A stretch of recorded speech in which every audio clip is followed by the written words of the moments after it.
Look up from a city street at night, and the sky seems completely empty. It's quiet. It's still. This creates an immediate, visceral feeling of cosmic loneliness. We naturally assume that in this massive void, humanity is entirely on its own. But that intuition is a byproduct of our limited view.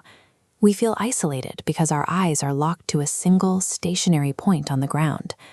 To get an accurate picture of reality, we have to detach from the surface and continuously scale up our map.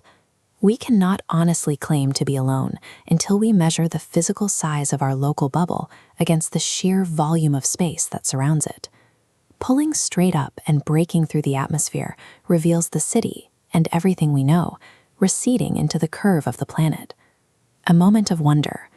Down there is our entire baseline. Earth is the only place where we have definitively confirmed the existence of biology. This map shows our immediate solar system, with planets trapped in the sun's gravitational pull. But as we pull back, our system shrinks, becoming indistinguishable from thousands of neighboring star systems in our local galactic arm. And that local arm is just a fragment of the Milky Way, a densely packed structure containing billions of distinct burning stars. For a long time, we didn't know if those other stars had their own solar systems. Now we know they do. We call these worlds exoplanets, planets orbiting stars completely outside of our own. Looking at this statistical visualization, you can see a significant cluster of stars highlighted in the shaded region.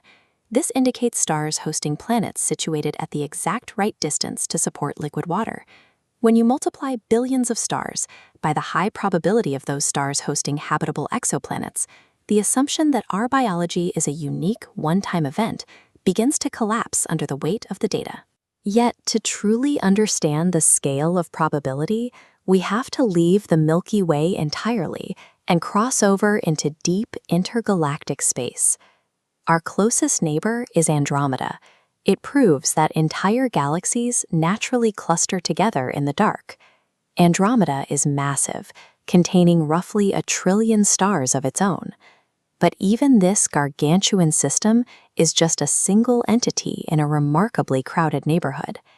Point our telescopes at seemingly empty patches of deep space, and we find distant galaxies are as common as the stars in our own backyards.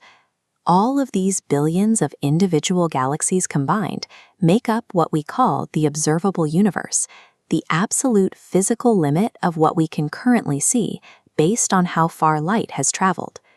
This diagram reveals the cosmic web's macrostructure, where superclusters of galaxies are reduced to tiny threads. Run the calculation across this. Billions of galaxies containing billions of stars, many hosting habitable exoplanets.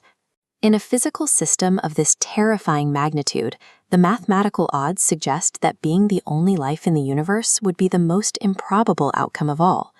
Push all the way to the absolute visual boundary of this web, and you reach the edge of our observable reality.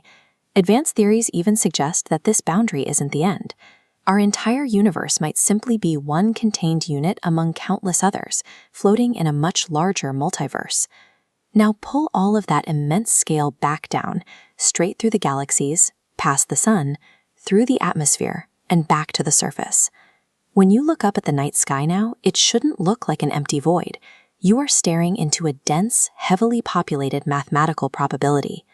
Since the raw math makes it difficult to believe we're truly alone, the focus shifts from whether life exists to whether an intelligent civilization is out there looking back at us right now.